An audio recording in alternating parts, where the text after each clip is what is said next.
Dwight. We got a big crowd with us today. Got the entire management team. We got a couple of casualties due to the flu that's going around. So let's begin with the safe harbor statement. I encourage everybody to read that after class. And here's a list of the people who are going to be here today, all the presenters. Got Kshitij Chhabra from SBD. We've got Mike Reed from International. Got Surabhi Pokhriyal for our Chief Digital Officer. You know, it's the Rick and Matt show as usual. We got Stacy Ramstead, who's our CMO, and Carlos Linares. You haven't heard from Carlos in the past. He leads R&D and innovation for the company. All right, long agenda here. I won't read it to you, so let's kind of jump right in. But I'm going to start with 2025 is the 35th anniversary of Church & Dwight being listed on the New York Stock Exchange. And you can see the chart there. If you adjust for stock splits, it was $1 a share down back in 1990, and you can see we're well over $100 today. Here's kind of a fun fact. So if you invested $1,000 in Church & Dwight in 1990 when it was first listed, it'd be worth $114,000 today. So that's kind of a mark of a consistent company. And the fellow on the lower left is Dwight Minton. And Dwight Minton became the CEO, I think, in 1969. And he is a descendant of Austin Church, of the Church & Dwight fame. So he's the last family member of the company to be a CEO. And he succeeded his dad, who was CEO before him. So I'm the third non-family member who's CEO of Church & Dwight, and Rick will be the fourth. So fun fact. So let's look back at 2024. As you all know, if you've been following our story, organic sales growth, we beat our algorithm, all three businesses, U.S., International, and SBD. We have 7 power brands, represents 70% of our revenues and profits, and 5 of 7 increased their market share. Our algorithm for our marketing spend is spent about 11% annually, and we spent over 11 in 2024. Innovation, it's a big number for us this past year. So if we grew our organic growth 4% on a full year basis, half of that came from new products that we launched in 2024. And that's incremental growth year over year, came from new products. And then online sales, we've been a bit of a standout among CPG companies for quite a few years. Our online sales are over 21%. It's 21.4% for total company. What that translates to is if you have $6 billion in sales, we got 1.3 billion of that is ordered online. A few more things. We bought Hero a couple of years ago. That's been a great brand for us. We've expanded that. It's now launched in 40 countries. And now our job is to grow that brand in those 40 countries around the world. Japan is a big market, over 100 million consumers. We acquired a terrific distributor of ours in Japan. It's a distributor that drove OxyClean to the #1 pre-wash additive in powder in Japan. SBD, you're going to hear from Kshitij Chhabra today, and that's now a perennial grower for us. I'm going to hear more about that. We generate a lot of cash as a company, and over $1.1 billion for 2024. And we got a lot of dough on the balance sheet, almost $1 billion of cash at year end. And we're all dressed up to buy some businesses going forward. All right, strong performance. This is the 1, 2, 3, 5, and 10-year chart for us.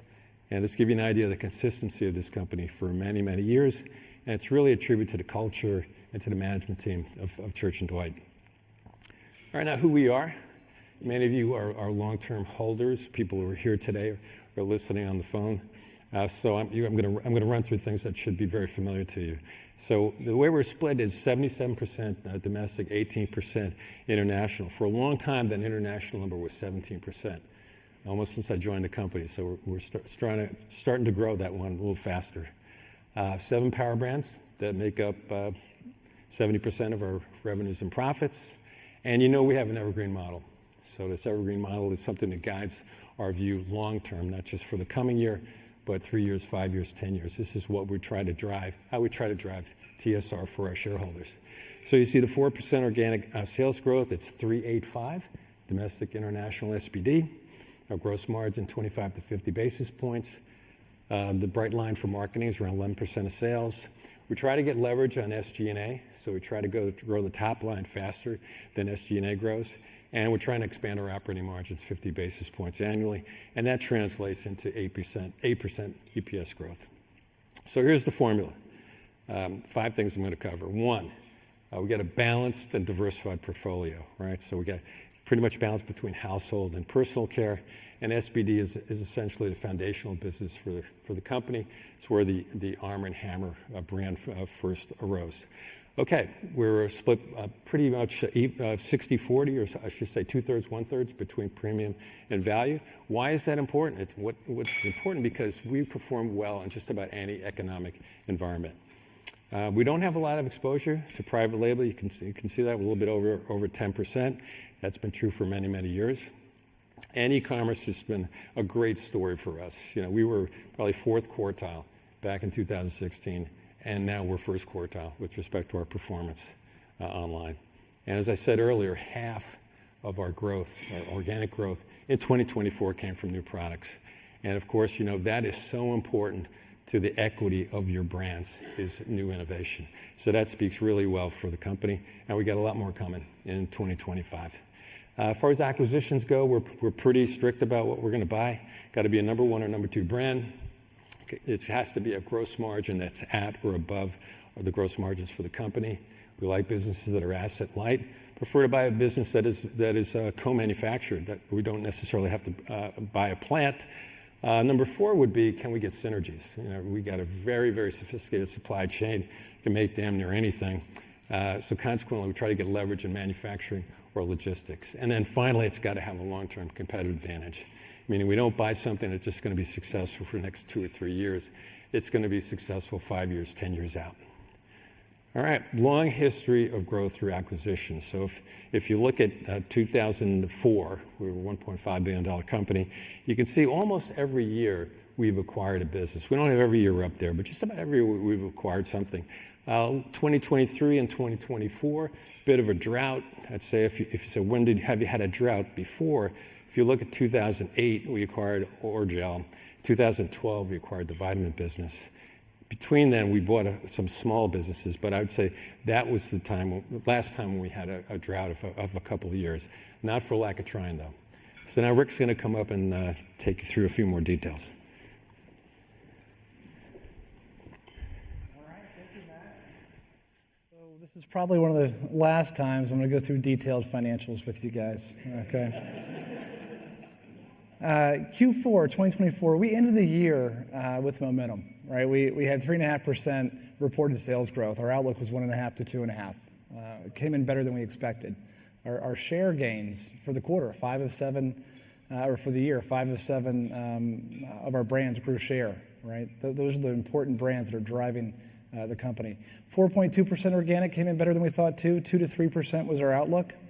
Gross margin came right where we thought it was. We called 110 basis points for the full year. That implied flat for the quarter. And then for EPS, we were up almost 19%. So just really strong ending to the year in the quarter. So for the full year, 4% net sales growth, 4.5% organic sales growth, 3.5% for domestic, 9% for international, and 7% for SPD. So just really broad-based growth across the company, across the divisions. Back to 110 basis points of gross margin. You're going to see in a minute, we're back to 2019 levels, which is fantastic. Marketing, this is where we spent incrementally. We ended up at 11.4. So we spent significantly more than we originally thought. And this is really just, again, to have momentum as we entered in 2025. And then 8.5% EPS growth. And we generated $1.16 billion of cash. You're going to see in a minute, 2025, we think we're going to be right around the same number. So just generating a lot of cash. Our free cash flow conversion is around 115%, and that gives us a lot of optionality. So look ahead. Matt did a great job of saying where we have been and where we are. A lot of things that are great about this company.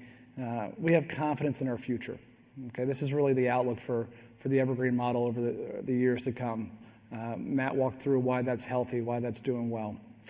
I'm going to walk through in a few minutes how household penetration is a huge opportunity for us in the U.S., right? TheraBreath, Hero, of course, these fast-growing businesses. But Litter and laundry are doing well, and some other brands are driving growth as well. Mike will come up. He'll talk about the high growth rate the international business has. 8% clip is very impressive. We have high aspirations for that business over the foreseeable future. Innovation, Carlos will come up and he'll talk about how we innovate. We've totally transformed over the last 5 or 10 years how we innovate, going from one vector to more like 4 or 5 different vectors. And then Stacy's going to come talk about what we've innovated. And so the new products we have, very excited about many of those. Year 2 as well for some of the big launches we had last year. And then Sarabi will talk about our e-commerce growth and being digitally savvy. I know our e-com growth, you saw the chart that Matt provided, 2% going to 21%. This is an advantage for us, and we're going to continue to drive that forward, not just domestically, but globally. Focus on domestic and international M&A. M&A is a huge part of this company. So here's a new slide. This is back in the year 2001 or 2000, we had one power brand. It was Arm & Hammer. We were a $1 billion business. Fast forward 24 years, and Arm & Hammer's around a $2 billion business, right? Mid-single-digit CAGR over 20 years plus. You know, that brand is known and loved by consumers across many categories. It's rare to have a brand that can play in so many different categories. And then that means we have $4 billion of businesses and brands that are not Arm & Hammer. And that ability to identify, acquire, integrate, and grow brands and businesses is a competitive advantage for us. And we're going to keep that and hold that dear, and we're going to continue to do that as well. Okay, moving to the U.S. story. We are hiring a new U.S. president and a new CFO, but today I am the U.S. president as well. So domestically, our algorithm is 3%, right? The company is 4, we do 3, 8, and 5, okay? We have a long track record of growth organically in the U.S., and we have a lot of confidence in our future. 3.5% this year. Why do we have confidence in our future? We're leaders in growing categories. You'll see in a second, our categories are largely green. We thrive in difficult environments. Why? Low exposure to private label, but also household and personal care are balanced. And then our acquisitions have room to run. Our 7 power brands fuel our growth. You know, Matt showed a slide that said 70% of our sales and profits from those 7 brands in those 8 categories. In 2025, it's closer to 75%. So these brands are driving the company. Here's the snapshot and report card on the categories. So again, we're in the right categories. This isn't happenstance. We acquire businesses that get us into categories that we like the attributes of. Weighted average 2.7% growth, largely green in 2024. That's fantastic. And then we're one of very few companies that do this, but here's the scorecard from our brands. This is our share growth. And again, 5 of 7 grew in 2024. So let's go to the individual businesses. Fabric care. Our laundry business is growing at or above category averages, which is great, gaining share. In fact, we're at all-time share highs. You know, you look at the left side of the page, we're at 5% 18 years ago, and today we're at 14.5%. And why is that? Well, one thing that's working really well is our good, better, best strategy for Arm & Hammer laundry detergent. An orange bottle is our value brand. Arm & Hammer with Oxy's in the middle, which is our better offering, and then Deep Clean's our best offering. Right? Consumers are picking up Deep Clean and they're sticking to it. The incrementality rate on Deep Clean is very impressive. Stacy's going to talk a little bit more about new products around Deep Clean, so stay tuned for that.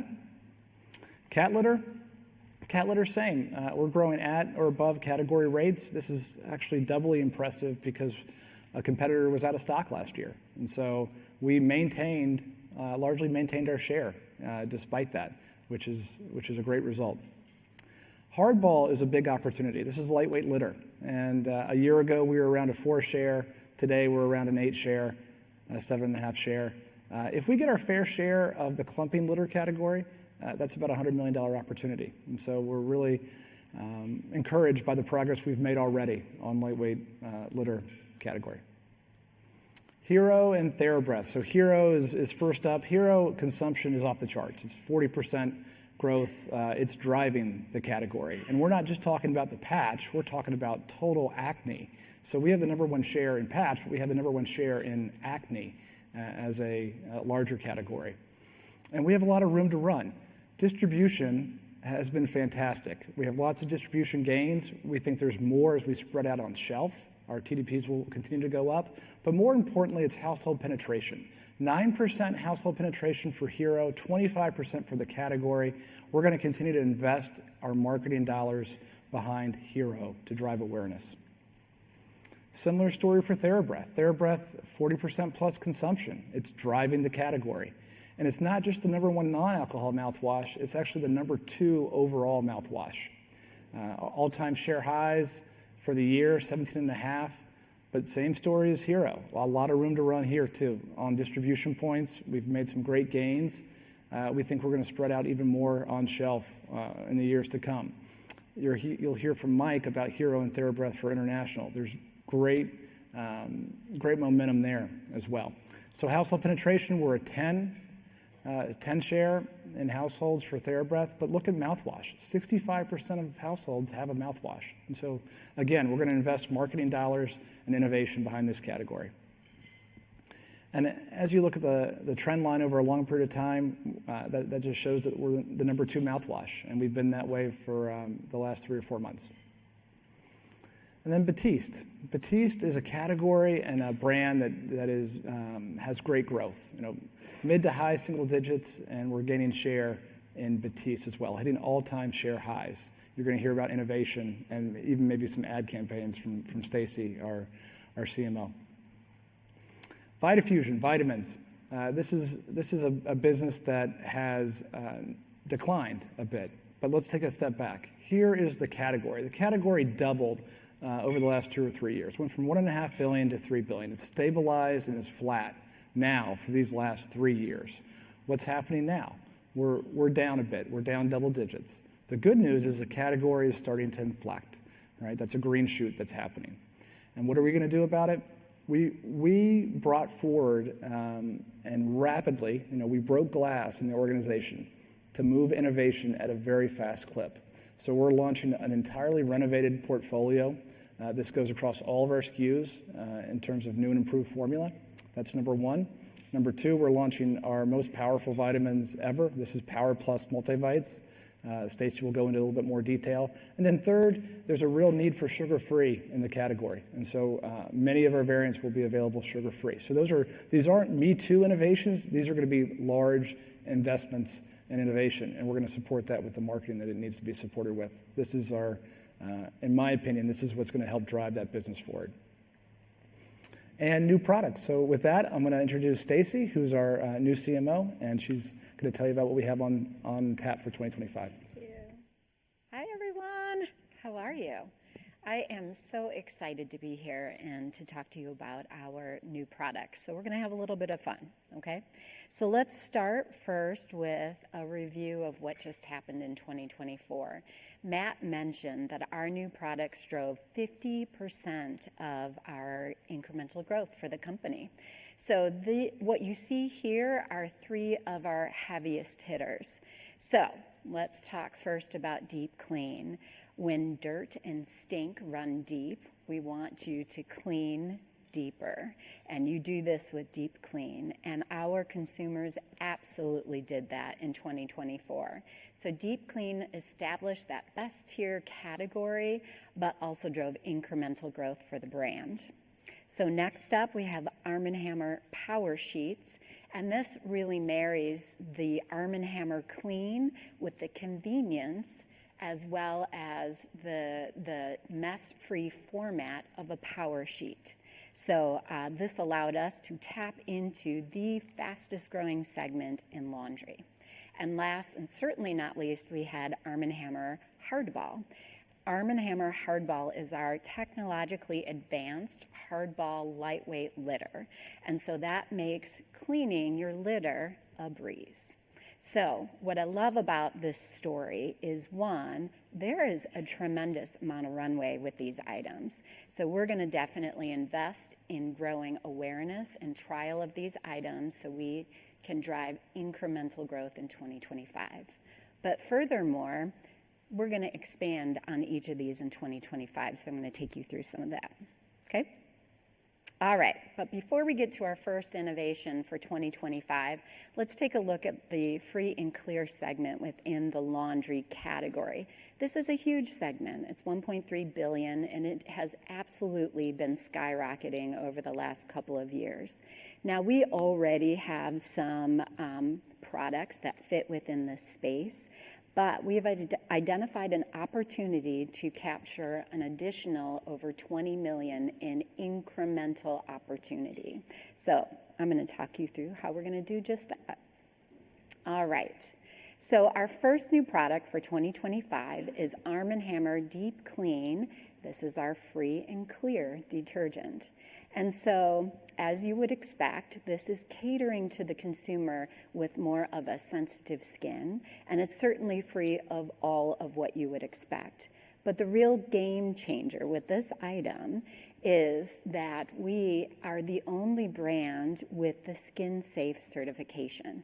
And this is something that's very meaningful to consumers, as it gives them the assurance on product quality and safety. All right. So continuing with that theme, I'd like to introduce you to our Arm & Hammer Power Sheets in a fragrant-free format. So this is what I call uncompromised clean. So this is dermatologist tested, it's free of dyes and perfumes, but the real breakthrough is that this item has 50% more cleaning than the leading value brand, because our consumers do not want to compromise with their product choices. All right, last but not least, we have Arm & Hammer Plant Power. This is our clumping litter. And what's the scoop? The scoop is this. We are bringing our hardball technology into the natural segment. And this is why this is such a big deal.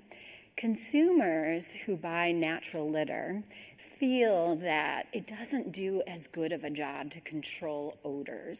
And that's because many natural litters will use additives, and those additives lead to mushy or brittle clumps.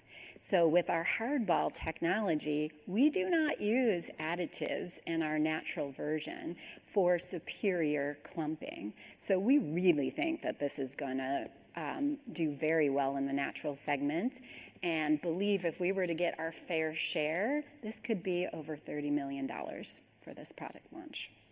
All right, and that would be incremental.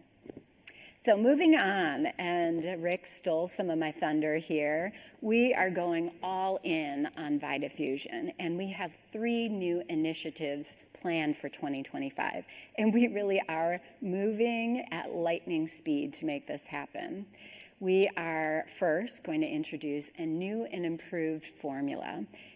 People, this is going to take taste to the next level.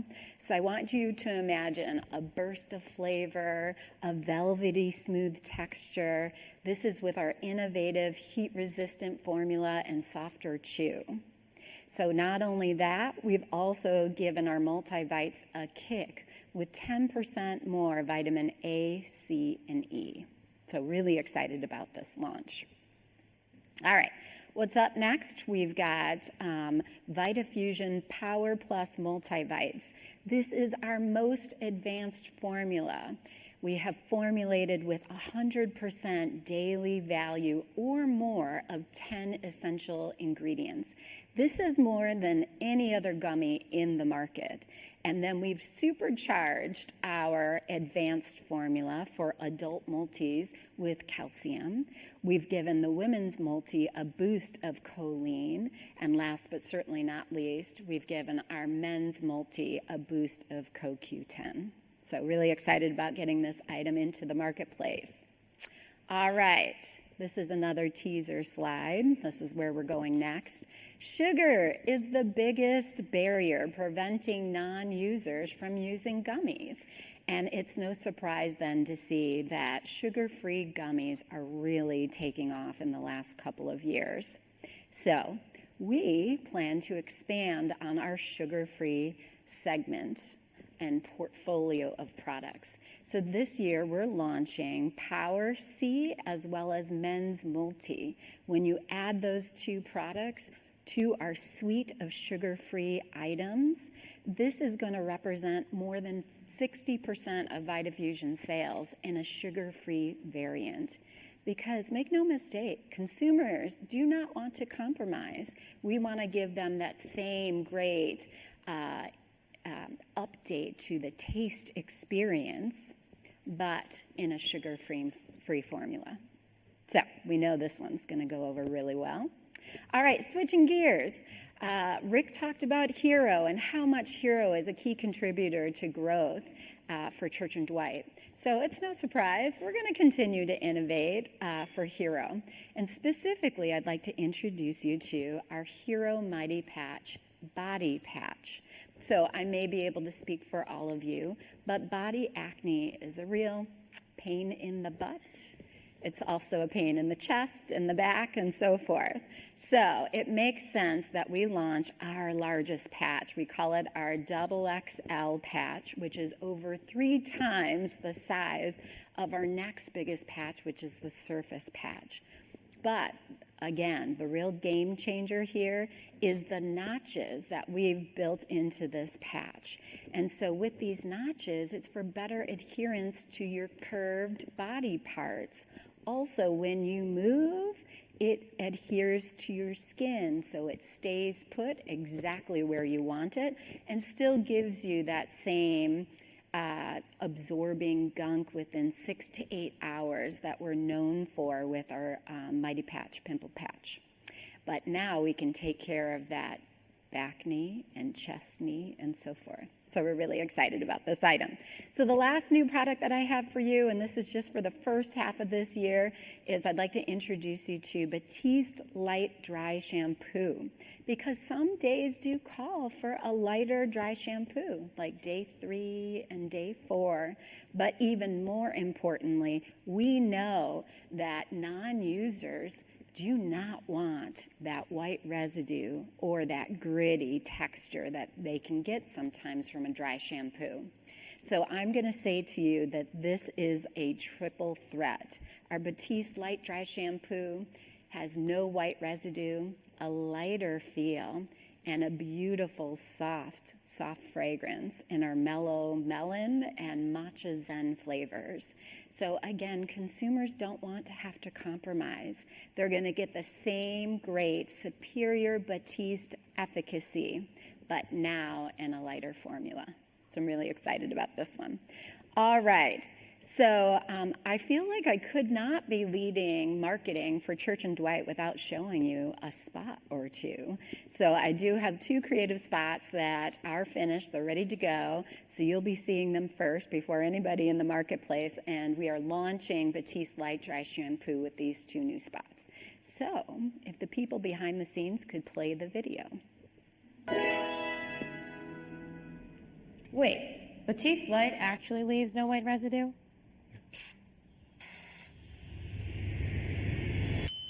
Well, guess I gotta take dry shampoo out of my swear jar. Your what? My swear jar. Full of all of those things I've sworn off forever. Who's that? Oh, that's just my ex. So, baby. He's cute. I know. Batiste Light Dry Shampoo. A lightweight finish with no white residue. Batiste? It goes on light? Dry shampoo? Not for me. You used to say that about us, and now you binge us every night. Yeah, it's Batiste Light Dry Shampoo. It refreshes your hair And leaves no white residue, babe.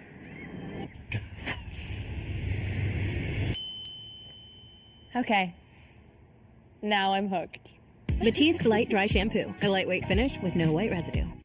Sometimes my job can be a lot of fun, so we have a good time with that one. All right, so I'm going to leave you with this. This was just your teaser for 2025. This is what's launching in the first half of the year. Guys, we have more coming in the back half of the year. And so if I were you, you might be asking, so what's behind the magic that makes innovation, this innovation, And that, I'm going to say, is my intro for Carlos Linares, who heads up our R&D, and he's going to walk you through just exactly how this innovation comes to you all in the marketplace. So thank you. That's what I've got for you. All right.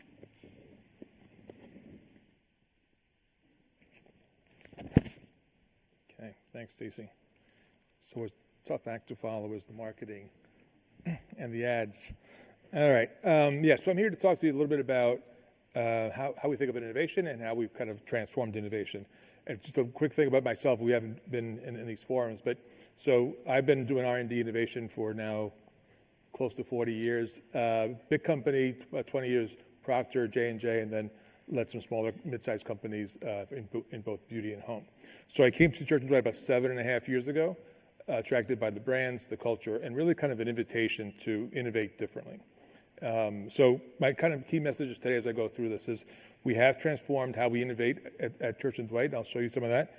And it's also a unique approach that we've developed for Church & Dwight. So it is not a smaller version of what you may hear from some of our bigger competitors. It is unique, and that's why we think it's sustainable. So let me first talk about what are we doing to create differently. So Rick mentioned this before. We've gone from one innovation source, in a sense, to 5.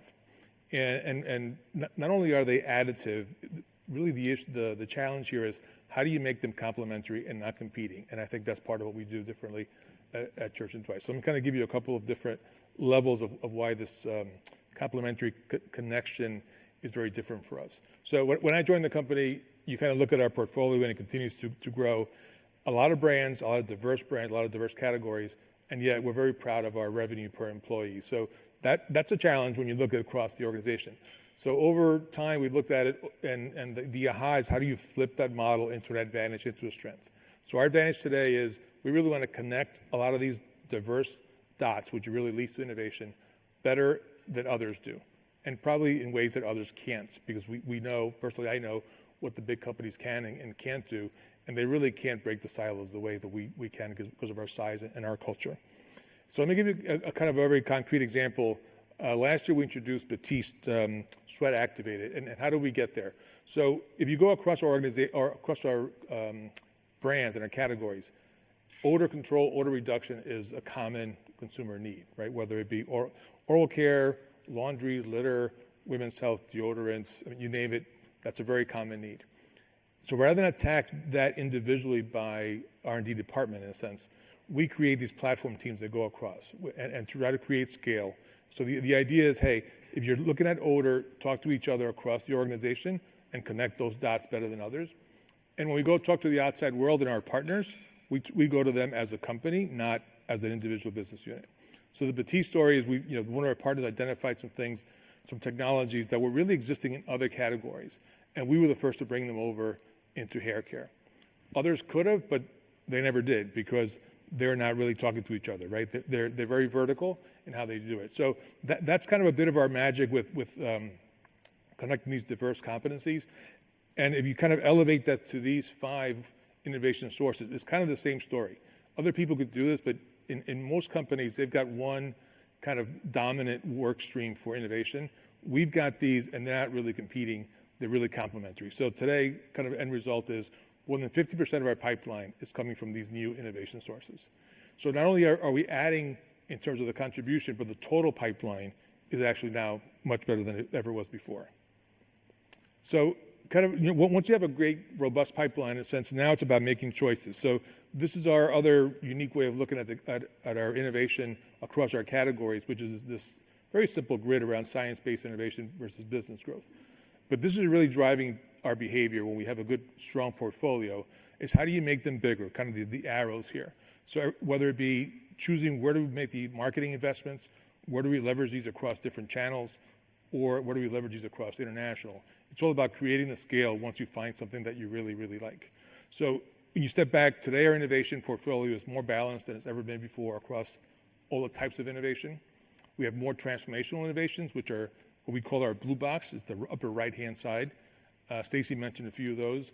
We're very proud of all of those that are there. Sheets in particular, I've never seen a product where from early development all the way to launch. The consumer has loved them all the way through. We've never had a negative reaction to that product. It's really intuitive and loved.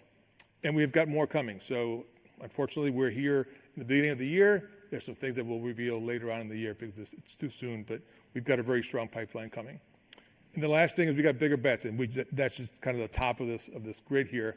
We've got a lot of products. Stacy's mentioned a few of these. I'm not going to go through the list, and then Mike is going to talk a couple of these in the international portfolio too. Okay, and let's just talk results. So basically, if you look at all these together, we have now increased and accelerated our incremental net sales from historically it was 1 to 1.5 to 1.5 to 2%. And our metric for innovation is in INS, right? Incremental net sales. So it is not, other people measure it differently. This is not gross sales. This is post cannibalization. So we're not just looking at replacing our products. Every time we're looking at innovation, we're looking at how does it grow and how does it add to the company's growth. That's why, as Rick and Matt mentioned, last year we were contributing half of the growth was pure incremental growth from innovation.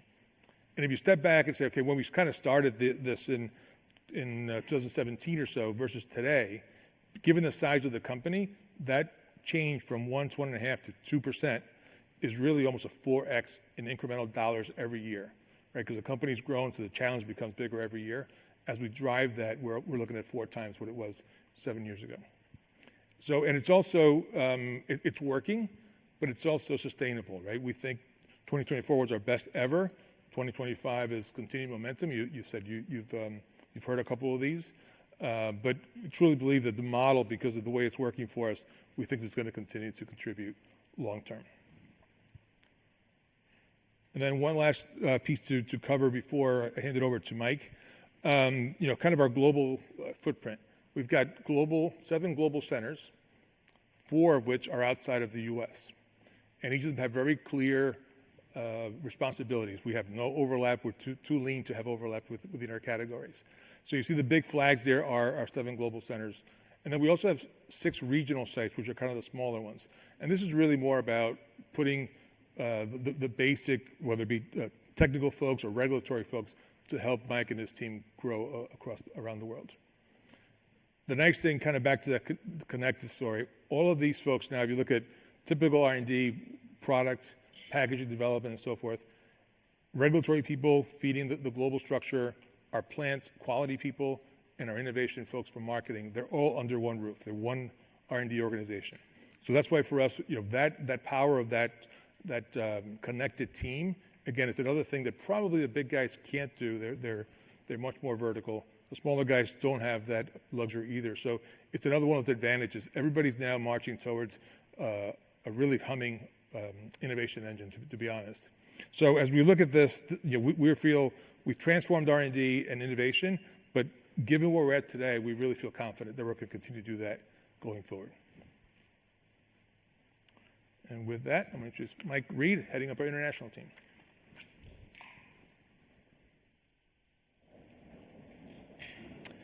Good afternoon. My name is Michael Reed. I lead our Consumer International Division as well as our Specialty Products Group. And I'm delighted to have Kshitij Chhabra with us here today. So he'll take us through the SPD business in a few moments. So I'll focus on the international story. As you know, our evergreen model for international is 8% organic growth per year. And just to ground everyone, we're about $1.1 billion in size. We operate kind of in 2 parts, but just under 2/3 of our business is through our subsidiary markets. We have 6 subs that we run: Canada, UK, France, Mexico, Germany, and Australia. The rest, the 37%, we run through our GMG businesses, our global markets group. And we operate over 100 countries, and we work through almost 400 valued distributor partners around the globe. And we support that with 5 regional offices, one in Shanghai, one in Singapore, one in Mumbai, London, and Panama. And those offices continue to grow and add resources in order to support the growth that we've got in those respective regions. 2024 is an outstanding year and certainly capped off with a great Q4. Our sub-markets grew almost 5%, and our GMG business grew 19%. I'd point to a few things. Certainly over the last couple of years, we've had increasingly better service levels. That's one key part of it. But more importantly is we've had really consistent growth across the market, strong portfolio management, and we've really leveraged some of our new acquisitions, particularly here on TheraBreath. They've been really strong drivers for us. Most importantly, if you look back a couple years, but throughout the year, we've had really consistent growth across the quarters. So we're seeing broad-based growth across brands, across markets, and across quarters. So just to reinforce the momentum and the confidence we have in our plan and our strategy, we've seen some really consistent growth, and we see that continuing moving forward. If you look back over the course of the last 10 years, we had a little bit of blip certainly during kind of COVID and some of those kind of tougher years, but kind of X that, we've had really strong consistent growth for a really long period of time, and we now have elevated our evergreen model to 8%, which we're really confident in. This came up earlier around, we have about 18% of our business is international, and that's still a fraction versus many of our competitors that have been on their international journey a lot longer than we have as a company. So this really gives us the opportunity and the momentum to keep growing. There's a lot of runway, both from a geographic point of view and also from a brand expansion point of view. So we see this not as a bad thing, but actually as real opportunity for us to grow, and we're growing at a really fast clip. I think most notably is our brand portfolio travels extremely well. And we leverage kind of three parts. One is we do leverage our U.S. power brands like Arm & Hammer, OxiClean, Vitafusion, et cetera. Those perform strongly across the globe in their respective categories. We also have a unique set of brands that are either internationally only or largely been built out of international. Those are mostly OTC and personal care brands like Batiste, Sterimar, Femfresh, Gravol, et cetera. Those are really high-performing brands in many, many markets. And then I think we're doing an increasingly good job of accelerating our acquisitions and getting them to market quicker and having them be a bigger part of our growth story. Hero and TheraBreath certainly are the two notable ones there. Speaking of Hero, so last time when we were here, we talked about kind of how quickly we're going to roll out Hero to over 40 countries. In 2023, we moved to 12 pretty quickly where we could get registrations. We've moved to over 40 in 2024. We'll be in over 50 early in 2025. So this is the fastest we've rolled out a brand as we've acquired from a U.S. business and taken it globally. And that'll become the blueprint and the playbook for us on future acquisitions. But a really great job of getting this to market really quickly, and we're seeing really strong success as a result. Sterimar, which we haven't talked a lot about in the past, is one of our biggest brands internationally. It's in over 90 countries. This year we're celebrating our 50th anniversary, but really high CAGR growth for us. We have a very strong portfolio within the natural nasal hygiene space. This is a really important brand internationally that continues to grow and is a really important part of our portfolio that's a little bit different than what you'll hear from the U.S. domestic team. Stacey touched on the importance of innovation in Batiste. We've certainly benefited that on our active SKUs, both sweat and touch activated. They've been really incremental additions to our international portfolio. Batiste is the world's largest dry shampoo brand, widely distributed and a really strong grower for us. But innovation is a critical part of that, and we're seeing some really strong results in all our key markets. OxiClean has been a really great driver for us and a focus, and it's not available in a lot of markets yet, but will continue to grow in terms of market expansion. But 20% growth last year, and that's increasing our CAGR over the last few years. We are the #1 powder brand in both Canada and Japan, and we've since just launched into the liquid segment in our Japanese market. So really exciting opportunity for OxiClean to continue that momentum. It's got a long runway ahead. And then finally, from a brand point of view, I'd just touch on Power Sheets. So we don't have liquid laundry in many of the markets around the world, but Power Sheets is something we have pushed into. It certainly gives us an opportunity to establish a new segment in many of the world's geographies. We got into 12 markets in 2024. We're going to be in more than 25 by the end of 2025. We're already #1 on Amazon in Mexico, and there's really good momentum where we've got distribution. So this will continue to be a focus, and we'll learn to see what we can do. We'll also pick up a good amount of the innovation pipeline from the U.S. market as well. So really great opportunity to sort of lift and shift and see where we can get some momentum in a category we really haven't played in traditionally on a global scale. So we've got lots of things we invested in and lots of confidence in where we're growing as a brand, or as a division rather. What I would point to is there's a few things here that's not an exhaustive list, but I think they're notable ones. In the middle of this year, we made an acquisition of a long-time valued partner in Japan, which is the Graphico team. We see Japan scaling up over the next number of years as we add additional brands to the portfolio. We've implemented a major global ERP system, so it's easier for us to kind of work with on a global basis, and as we grow, our partners and can kind of grow with us. We widened our regulatory and IT infrastructure quite significantly, and that is kind of lines up with the regional offices we have around the globe. We've expanded our offices in Panama and Singapore as the teams widen and as the business grows. We touched a little bit on here on TheraBreath, really strong acquisitions for us. I think I would add just leveraging NPD from other markets. Those two things combined have been a really big part of the growth story.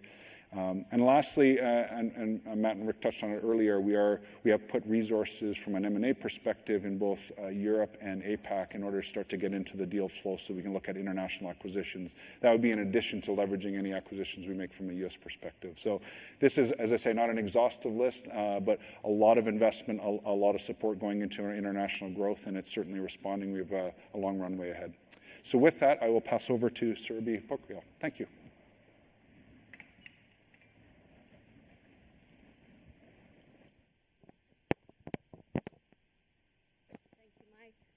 Good seeing you all today. Introduction, Surabhi Pokhriyal. I lead all things digital, e-commerce, media, and optimization for Church & Dwight. I'm super excited to represent our mighty batch of digital growth team at Church & Dwight. So this is the mighty batch I speak about. This is from our offsite where we were rowing, where the U.S. Olympics team rows. That just tells you the kind of caliber we have, not in rowing, but in digital for sure. And we row all in the North Star direction of accelerating e-commerce and media for the organization. This is truly, industry's best of breed talent that we have acquired in the company in recent years. Let's talk business. Matt and Rick both alluded to the percentage of our business that is from e-commerce today. It is 21-point-something%, way up head, shoulders, and torsos from a lot of our competitors. We are, if not the top tensile, top quartile for sure in all of CPG in terms of e-commerce. I do want to remind that we are not in the business of calculating how much of our business is from e-commerce. We just are present wherever our consumer is present. And especially after COVID, the convenience of buying online, right? Whether it is your 2 a.m. melatonin you need with your last miler or your cat litter box that needs to be delivered at your front step, the consumer just loves convenience, and we are riding that wave and making sure our products show up wherever they need to show up. So this is that incredible trajectory. As you look at earnings from our retailers even, you will notice a lot of them have started publicly speaking to the amount of growth they see from e-commerce. So you can connect the dots there of where the retailers are getting bulk of their business and where manufacturers like us are making sure we are getting a lot of our business as well. Let's talk share. So we have 7 power brands that you know of. 4 out of the 7 power brands have done incredibly well in 2024, where we are not just maintaining, but growing share. I'll speak to the biggest one in particular, Arm & Hammer Laundry. Laundry is a big part of our Titanic. It contributes a ton to the growth of the organization. So we won online share, not just in liquid laundry, but sheets, unit dose, and scent boosters. And that speaks a lot, right? Because laundry is typically considered a category that is meant to succeed in brick and mortar. But how we manage share today, and just to qualify, online share does not just mean Amazon share for us, right? It means the Target.com, Walmart.com, Kroger.com, all of that combined is where we are winning in all of these 4 brands. Aside from the 4 of 7 brands where we are winning in share, 70% of the brands that contribute to 70% of the sales, we are winning in each of them in terms of online share. Some notable ones being Zicam and Nair. TheraBreath, of course, you know how phenomenal TheraBreath and Hero have been to our story. Hero has been a digitally native brand, so it's doing much more successful as we gain bigger and bigger brick and mortar distribution. I'll start this section just by regrounding us in terms of what our approach is, right? Like I said, we are here in this era of connecting content and commerce. You will note a lot of retailers are trying to be more social and community builders for the community, for the consumers at large. But a lot of social channels also have aspiration to be retailers. So the lines are blurring between where is content shown and where is commerce happening. And we want to stay at the intersection of both commerce and content. So that's our priority 1. Second, everything's buzzing AI. I'm surprised I'm the first one on stage to speak about AI, but I'm sure you are also following a lot of news on this. We want to look at AI, which is not a hammer looking for a nail, but which is clear in terms of what's the business problem or context we are solving and how can AI enable us to do that. I'll share a couple of examples, especially in marketing creative. And as you walk the halls, I'll welcome you guys to have more conversation on that.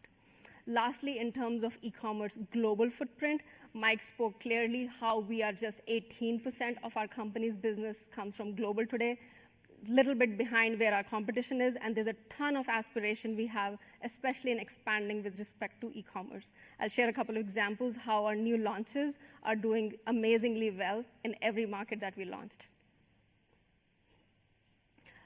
Speaking to our first pillar with respect to content and commerce, right? You are super familiar how social has become what I called the third shelf of discovery, right? There's a physical shelf in store, there's a digital shelf that you go online and try to shop. And social is sometimes you're not even trying to shop, but you do a lot of serendipitous 2 a.m. kind of shopping on social. So we are there at that moment of truth where the consumer discovers us while she's doing the endless scroll.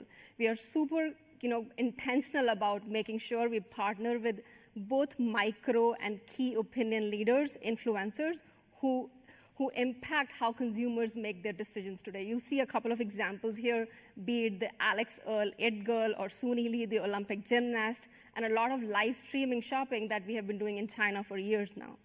The notable thing to see here is not just that over 10 of our brands have the highest number of video views on TikTok across all categories we operate in, but it's not just about views and followership. A lot of our content has industry-leading engagement rate.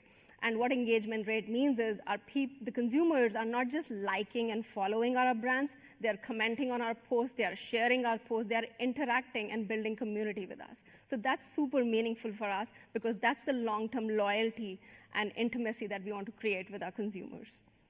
Second, we are super careful that we don't want to leave media as a dead end, right? We want to make sure that once the consumer is inspired by seeing an ad spot, either on TV or TikTok, there's an ability for them to shop our products. So we are making sure that over 90% of every media that you see, be it YouTube, TikTok, Instagram, or anywhere else, we will lead you to a cart in 1 to 2 clicks if you have the desire to shop our products.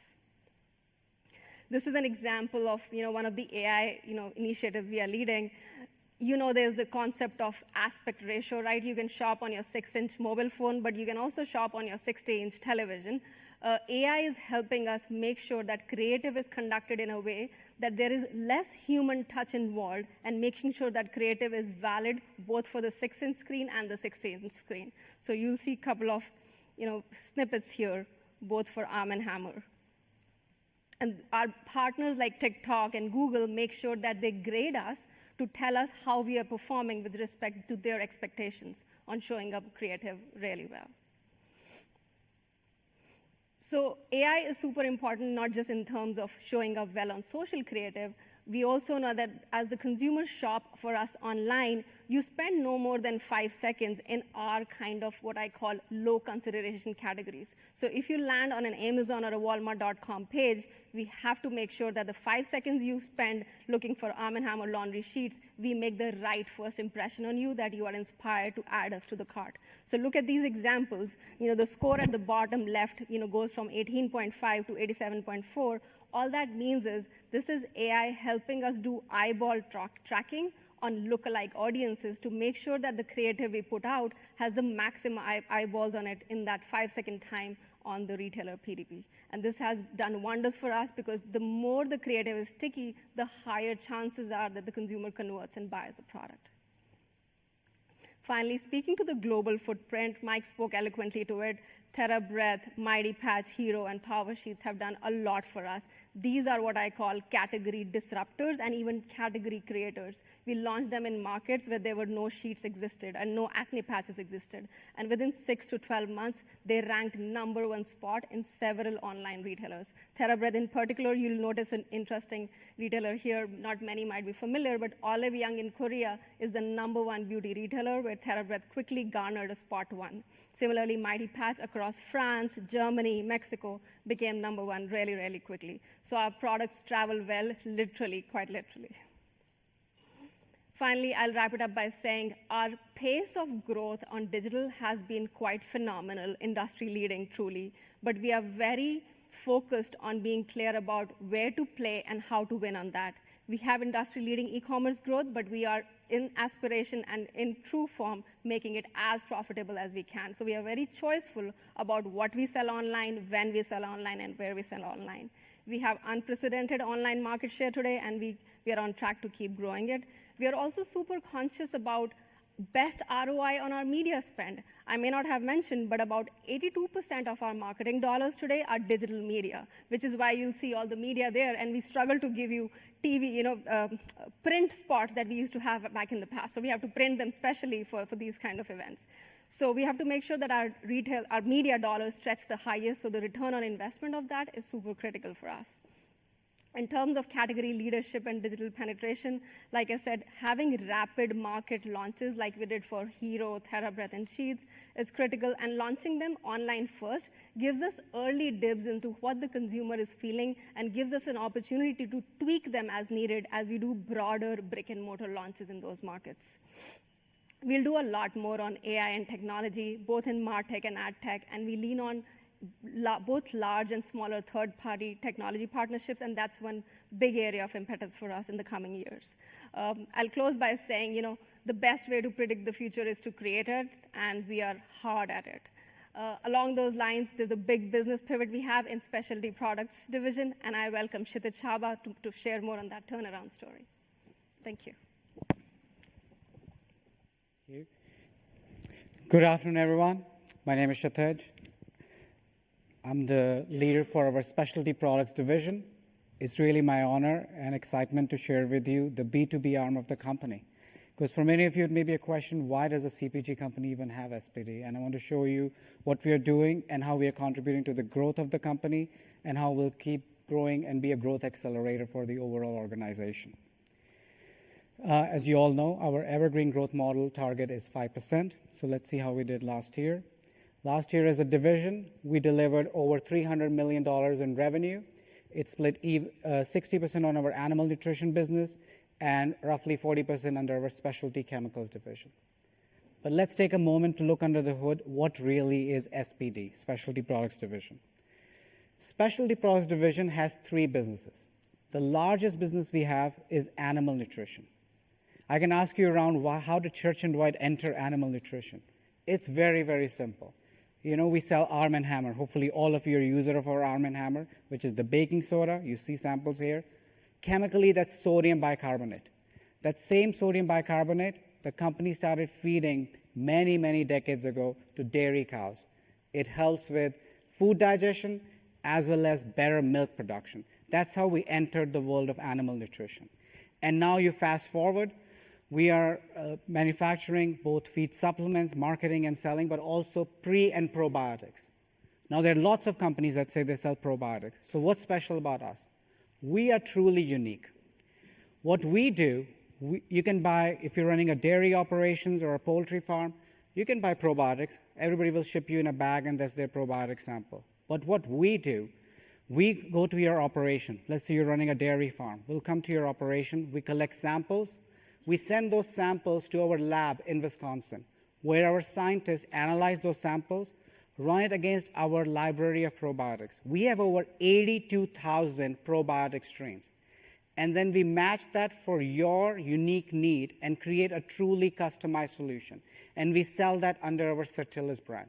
It's a great product that we are very, very proud of, and you're going to see more about it. Our second biggest business is performance product. This truly is the core of the company.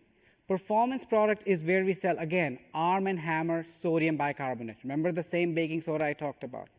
It's where are we selling it? Instead of selling in the half-pound bag or a pound bag that you buy, or you may buy at large box chains with 5 pound, we sell at 50-pound bags like you see on the screen here, or maybe up to 1,000-kilo tote. We're selling it for large B2B application, industrial, pool, but even life-saving application like hemodialysis. So it's truly amazing what sodium bicarbonate can do and the number of applications it has. The third business that you may not have heard a lot about is our B2B business. This is where we take all the amazing brand the company has, Church & Dwight. We customize their packaging, and we sell them for commercial and professional applications in different channels, from Janssen, food services, hospitality. It's small, but I'm confident this business is poised for growth, and you'll hear a lot more about, not just today, but in coming years from us. So SPD, I joined the company roughly 2 years back. And when I came and I analyzed the results, as you can see, we have had inconsistent performance. So one of the very first thing we did as a leadership team, we looked at it and we said, what's our strategy going forward? We created a new vision for SPD, and we launched a new strategy called SPD Reimagined. So I'm very excited to say that if you look at our results from last year after launching the strategy, we had an amazing turnaround. We went from negative 8% in 2023 to plus 7% organic sales growth in 2024. Now, how did we do that? As I said, we have an amazing group. We have a very talented team of individuals. But we did core pillars in our strategy. First, we divested the non-strategic, non-core assets. I think you've heard about we shut down our Megalac, which was a dairy supplement business, in Q1. We exited our food safety business in Q2. And what did that do? That allowed us to focus on portfolio optimization. Simply put, across the three businesses, we could focus on brands that drive profitability and channels where we can do more higher profitable growth. And that really helped us. Then next we shifted, just like the broader company you heard from Mike, international. International is a huge growth opportunity for SPD. And we are focusing on key countries both in Eurasia as well as Latin America. Last year, actually, we hired new sales leader both for our Latin America business and for our Eurasia business. So we're very excited, the results we are seeing from that. And then we invested in marketing and innovation acceleration. And you'll say, what did you invest? Again, when I joined, I was very surprised to see that we're part of a CPG company and we had no in-house marketing, right? You heard from Stacy, our CMO. So just like marketing is core for CPG, it's essential for B2B business also, from both the right brand messaging, brand positioning, and doing the omni-channel marketing, because the B2B customers are everywhere, just like we are. And what did that do? Here's a great example I'm excited to share. We launched our Certillus. Remember the probiotic I talked about, the customized probiotic. We launched 2 new products last year, called them Hatchwell and MoveWell. So what are these products? So we have, as I said, over 80,000 strains of probiotics. Our scientists and our technical service team identified one of our poultry operators were having issues where the poultry chicken, they were dealing with mobility issues. The chicken couldn't walk to get the water and the food where it is. And guess what this was called? Before our marketing team, this product was called Certillus, Enterococcus, Cicorum, something. You all needed to be a PhD to understand what this product is. And this is where we rebranded it, and we said, well, what does it do? Move well. Even I get it. When you hear the word move well, it's your chicken can move well, it can have a better quality of life, and our production partners, they have higher productivity. Both these products, Hatchwell and MoveWell, have been great success for us, and we're seeing a lot of engagement from our customers that is helping us grow, again, with our innovation acceleration and our portfolio optimization. International, we have a huge runway of growth. Last year, we grew 7%, and now international represents 28% of our sales in our animal nutrition business. But we are continuing our product registration for our pre and probiotics, so Certillus, Salmonax, Amax, our brands. And just last year alone, we added 15 new countries. So we're rapidly expanding where we're going to enter with these countries and keep growing, hopefully much stronger than the average market growth rate. So to summarize, I'm very excited. Hopefully you can hear that SPD is going to be, as Matt said, perennial growth driver. We're going to keep driving 5% based on these pillars. We're focusing on the right brands that will drive the portfolio optimization. International is a key, and we're excited with the growth we are seeing there, and building on the whole strong marketing team that we have created and innovation acceleration. So it's going to really lead the way. With that, I'll pass it back to our CEO, Matt Farrell. Okay, thank you. Hey, many of you know I've been with the company for 18 years. And the one thing that's remarkable about Church & Dwight is its consistency. And maybe we'll wonder, how does that actually happen? And what we're known for is execution. And what that means is we do what we say we're going to do. That's the difference between a company that's consistently successful and one that is not. So, you come to, there's lots of analogies between sports and business. I know people roll their eyes when they hear them. But one thing that is true is that the teams that have the best players win. So when you're investing in people. This Analyst Day, it's the one time a year you get a peek under the hood. You see some of the leaders of the company, and they come up and kind of talk. I have the pleasure of working with these people every day. We have exceptional leadership in this company. These are understated people, low ego, massive technical skill. And it's not just at the top. It's throughout our plants, it's in our laboratories, it's in our sales offices. It's throughout the company. And a lot of companies will say things like that, and you'll be checking your watch or looking at your phone. But if you're trying to figure out why is this company so successful for so long, that's it. It's the culture of this company, the kind of people we attract, the kind of people we recruit to the company. And many of you know I'm going to be leaving here, in April Fool's Day. But this company is in such great shape, starting at the top with Rick, the management team that you've seen here today, and the strength that we have throughout the company. So it's a good time for me to walk off the field. So I want to move on now to how we run the company. If you've owned the stock for a long time, you can check your phone right now. But we have 5 operating principles, right? You've heard this before. And that's the thing about Church & Dwight. Many of the things you hear from us, you've heard last year, the year before. You hear it down here at the stock exchange. You hear it at CAGNY. That's because we have an operating model, and we stick to it, and we execute it. Again, back to, do you do what you say you're going to do?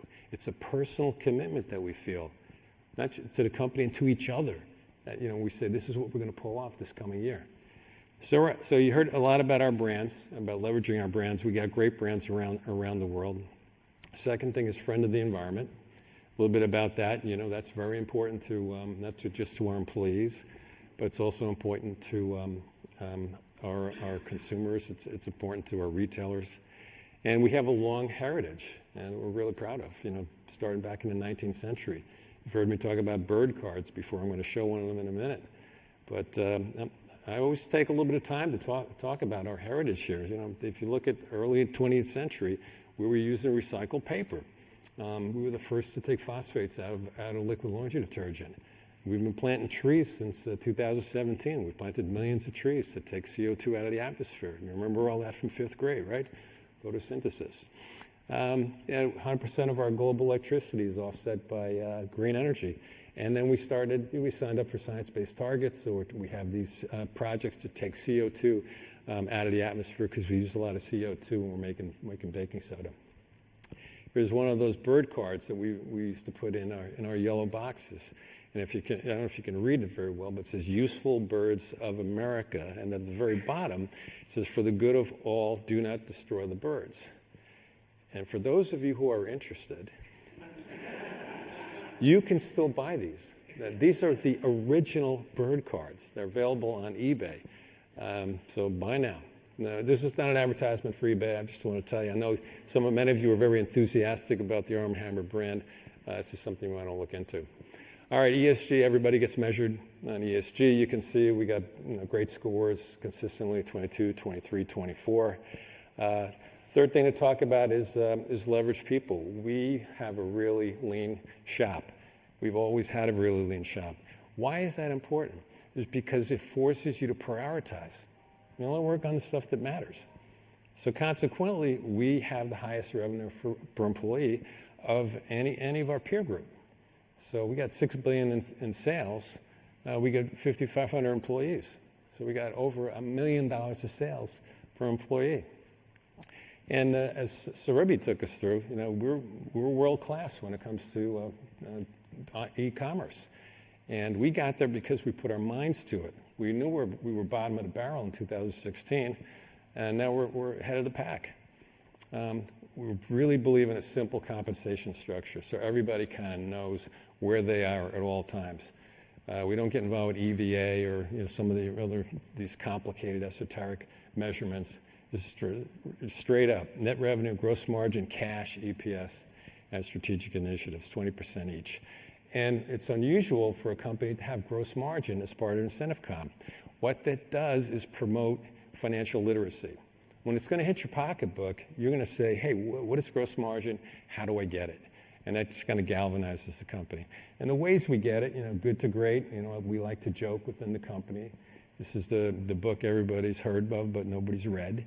But that is the name of our continuous improvement program. Supply chain is our bedrock when it comes to finding ways to save money. New products, we try to launch new products that have a higher gross margin than the ones they're replacing. And then when we buy a business, we try to find a way to expand their gross margins as well. Now, you've heard us talk about being asset light. That's very, very true. We want to buy businesses that don't have plants. But for a long period of time, our average CapEx, a percentage of sales, is 2%. And the other thing to keep in mind, too, is it's close to 30% of our finished products right now are made by third parties. So that also helps them continue to be asset light. And finally, leverage acquisitions. You do those first four right, you get good returns. If you're good at acquisitions, which we are, which Rick took you through earlier, we're good at identifying, targeting, acquiring, and integrating. And you can blow it on any one of those three. You pay too much or you don't integrate it, a disaster can happen.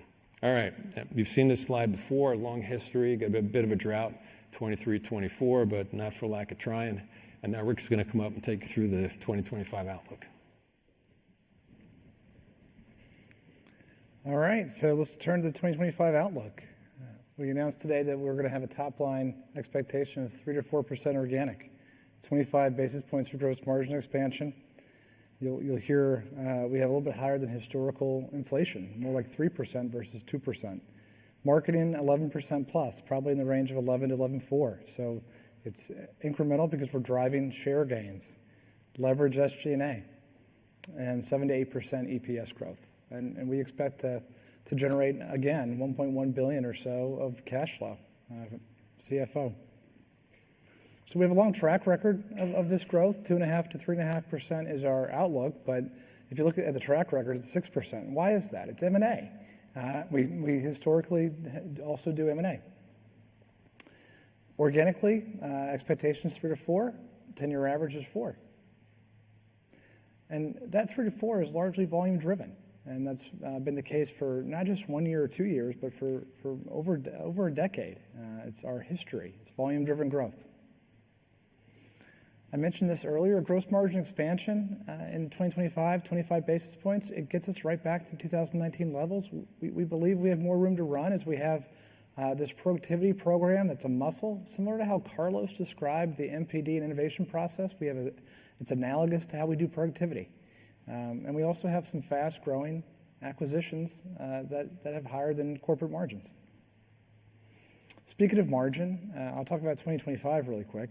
Volume and mix largely give a little bit of a benefit of 30 basis points is our expectation.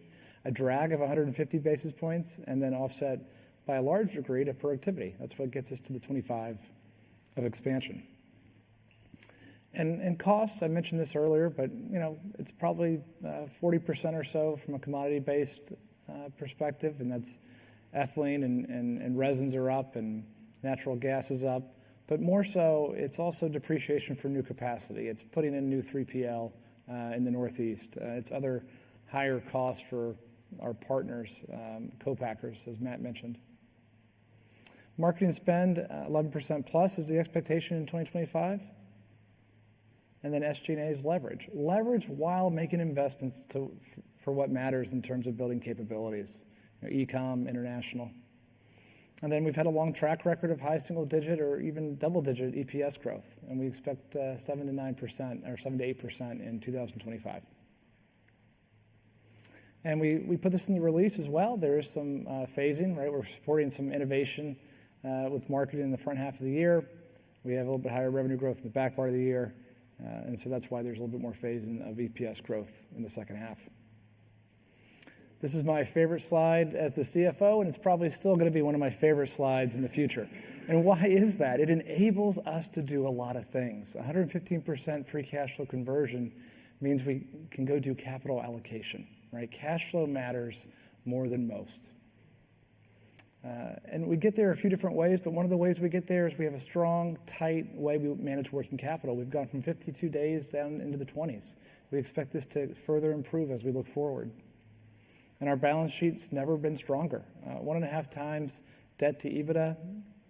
And that means this is the highest number we've ever had on this page too, over $6 billion of firepower. This is dry powder to do M&A.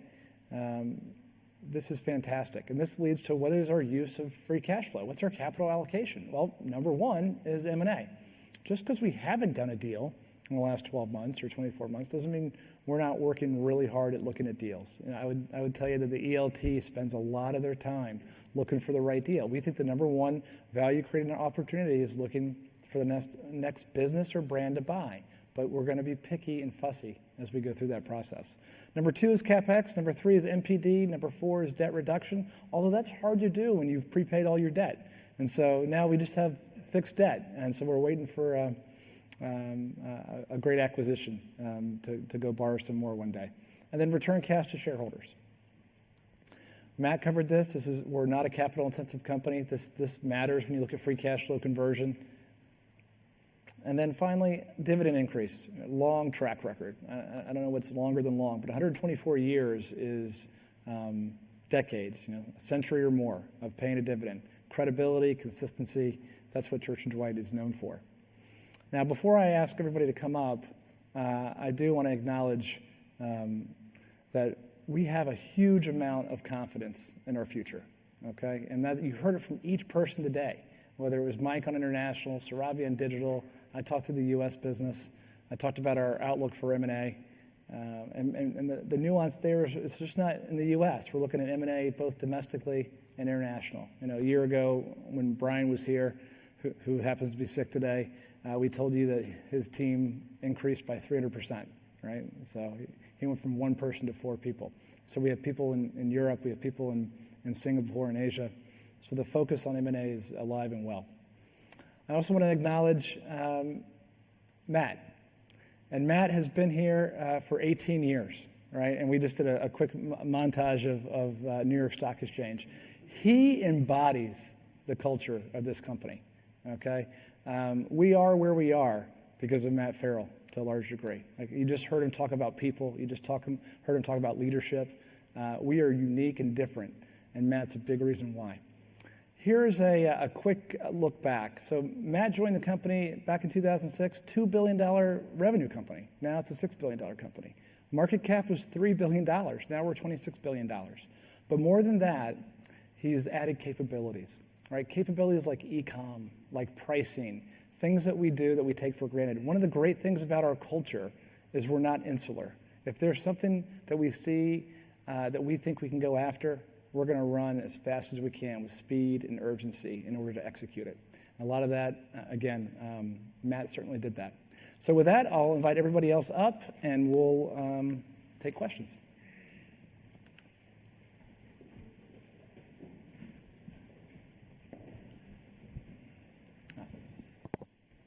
Go ahead, either side. Anywhere.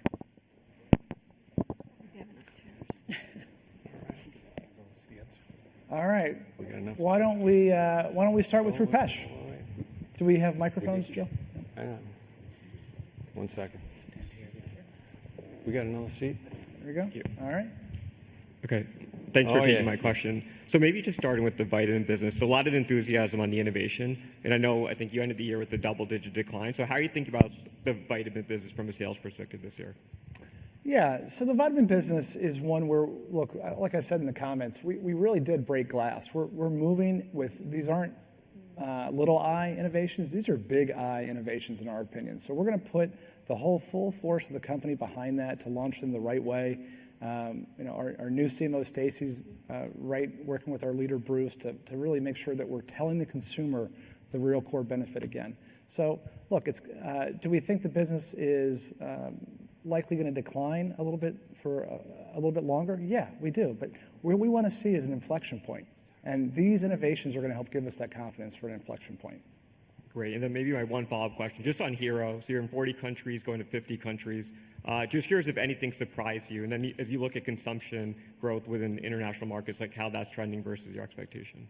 Yeah, I would just say Hero's been a fantastic brand in the U.S. And as Mike alluded to, to go out, usually it takes us 2 years, 2 to 3 years to roll out a brand from the U.S. acquisition to our international subs and distributors. But to do this within such a short time, to be in 40 countries is fantastic. Mike, you want to talk about some of the opportunities? I think my mic's. Yeah, I'd say what we saw in the U.S. and what we're seeing internationally is the same story. So what I would say is early on we got into most of our subsidiary markets, not all of them depending on registration timing, but those markets that we've entered, we're already in number one positions in patches really quickly, in some cases already number one in acne, and that's just with sort of the core suite of introductory SKUs. We haven't even tapped into the innovation pipeline yet. So many of the 40 countries that we've talked about, those are really early days. We're seeing really strong excitement and really good takeaway off shelf. So the consumption rate is where we expect it to be, actually much further than that, and that's before we've introduced NPD. Yeah, I would tell you a quick story, Rupesh. I've been traveling a lot with Mike, and we have brand camps all over the world. And we had one in Vietnam, we had one in South America, I think in the Dominican, Punta Cana, yeah. And the distributor for South Africa was there, and he was one of the first to launch. And he was giving just case studies after case studies on Hero to all these other countries, because it was, he represents many other companies as well. Number one SKU by far across all the companies that he represents. So I think that little microcosm is going to play itself out in many countries. Yeah, Dare? Thanks. So, Rick, Matt spent a lot of time talking about how the organization's in a great place, but there's always a chance under new leadership to, refocus in specific areas or emphasize different areas. I'm just curious, any initial thoughts under your leadership as to maybe where you'll double down on or areas you'll emphasize more? And then also just a specific question on the White Diffusion side, given all this great innovation versus, tough couple of years, do you expect to gain shelf space this year at retail? When does that sort of play out in terms of how you think about shelf space for the brand? Yeah, so I'll take the second one first, and then Carlin has anything to add as well. Look, that when the business is in decline, you're not going to go gain shelf space, right? So we got to make sure we have inflection points, and then we can go do the sell-in. We got to go show the retailer our strategy, right? And then we can go ask for more shelf space. But so I don't expect to gain any more shelf space in vitamins. Anything you would add? Yeah, nothing really to add. I would say, yeah, we're definitely at an inflection point. So we've got to, get the credibility, build that back up. We've got some great relationships with the retailers, so they're in it for the long game with us. So. Yeah. So what would I do? What would I double down on, or maybe different? Look, our strategy is working extremely well. We have a long track record of just fantastic growth and building capabilities, M&A, everything. 2 or 3 things come to mind. Right, this is iterative, but I would say not because it's me, but because it's the right time. Our international investment and our international growth. I thought Mike did a great job showing how we have these big aspirations, and we are under-indexed to the peer group. So that's one. We're going to continue down that path. Number 2, I would say there are bigger bets. Carlos just walked you through how we innovate, and Stacy talked about what we innovate. There are bigger bets to be made on innovation. Like too often, I think companies of our size and bigger don't put enough chips behind when we believe there's a needle-moving innovation, we should get behind it in a bigger way. So we're going to try that a few times, right? And then maybe the third is there are a handful of brands that we own. We own 80 brands. There's a handful of brands, in my opinion, and then we're going to work through this as a team on which ones they are, that they could be bigger. But they are poised for more success. But stay tuned on that one. Yeah, Andrea? Thank you. Congrats to both of you again on the new chapter. So just thinking of the appropriate, a lot has been in CPG thought about the appropriate level of investment, and given that you're correctly branching out to more categories or in a way a lot of more international. Is 11% appropriate as it was in the Evergreen model up until the level that you are now? And then I have a question on M&A. What are the capabilities that you want, capabilities or categories that would rather have developed by externally or internally? Yeah, so on the marketing investment, I care less about 11% or 11.2% or 11.4%. I care the most about how our shares are doing. Shares are the marketing investments and input. The scorecard is how our shares are doing.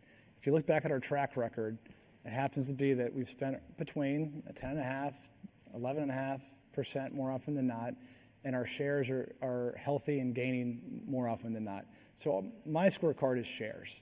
I think 11.4, how we ended the year, 11 to 11.4. All those numbers are interesting, but it's healthy. Some brands we spend in the 20s. Some brands we spend 5%. But it kind of matters for that brand. Either it's a household, personal care, it's different. So that's that one. M&A capability, Andrea, we don't ever go look at a category. That's just not how we work, right? We can only buy what's for sale. And so we become, this is the team that becomes rapid experts when we go find a deal to look at. And we've probably spent hundreds of this team's time, hundreds of hours on due diligence this year. And more often than not, we're walking away because of a category dynamic that we learned about, high exposure private label, or a company has a claim that they can make that is only a matter of time before they get in trouble for making that claim. And so we go do all that research after the fact. Capability building, I really like, as an example, what Hero did for us. Hero's digital prowess in terms of content creation, their speed and urgency to go test and bring innovation. But I don't know if Sarabi or Carlos, if you guys want to talk about like the Hero capability or what acquisitions can do for us on capabilities. Yeah, I'll add to what Rick was saying, right? Just a small anecdote, the average age of the Hero employee when we acquired them was between 25 to 28. That just tells you the amount of time and the amount of energy and the amount of background expertise they have that is more social and digitally savvy than the typical talent we had. So that's the kind of ingestion of talent we had through Hero, and we percolated that through the ecosystem. And similarly, we had similar things on, GNPI that Carlton can speak on. Yeah, I was very quickly on the Hero one. I mean, I think every acquisition teaches you something, and it's certainly, from the speed, the innovation, and the partnership. They've got very strong partnerships outside that took them a long time to get there, and we've continued to leverage that. So we maintain that for the acquisition, and then we leverage it across other brands as appropriate. I want to add something to that. I was at a party out in Brooklyn last night, and Hero has a little party every June and every January, so summer and winter.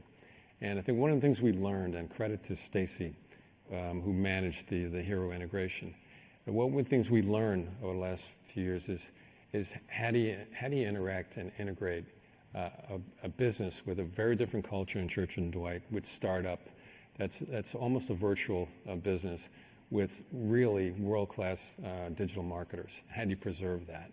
And two of the three founders were there last night, Ju and Andy, and they helped us preserve the magic.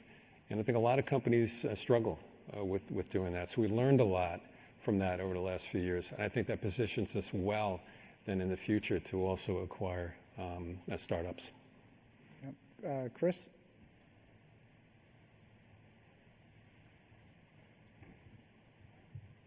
Can I just ask about category growth going into 2025? I think sitting here a year ago, you established a 4% evergreen target. The outlook for this year, 3 to 4%. What are you embedding from a category growth perspective? Is that a little bit different from how you saw the world a year ago? I would assume yes. You also talked about dry powder to respond to competitive activity I think over the summer going into the back half of the year. So just in the context of this category growth dynamic, the outlook for 25, what you had said about competitive activity, but we haven't really heard about that. How do all of these things fit together in your view over the next 12 months? And I guess the sanctity of 4% and how flexible that is. Yeah, it's a good question. Rewind the clock a year ago. Remember we said January through May categories, not us, categories were growing 4.5%, right? That's kind of a different window from where we are right now, but categories were off and running. Then in the summer we said categories in general were growing closer to 2.5%. That's what happened for the balance of the year, 2.5%. And you just saw the category slide that I put up, and overall categories grew 2.7%. I would say our fundamental baseline of understanding is categories are going to grow around that 2.5% growth rate next year. And we're going to continue to take share, and that's how we get to a range of whatever it is. Could be better, could be worse, but that's why we gave you a range of 3 to 4%.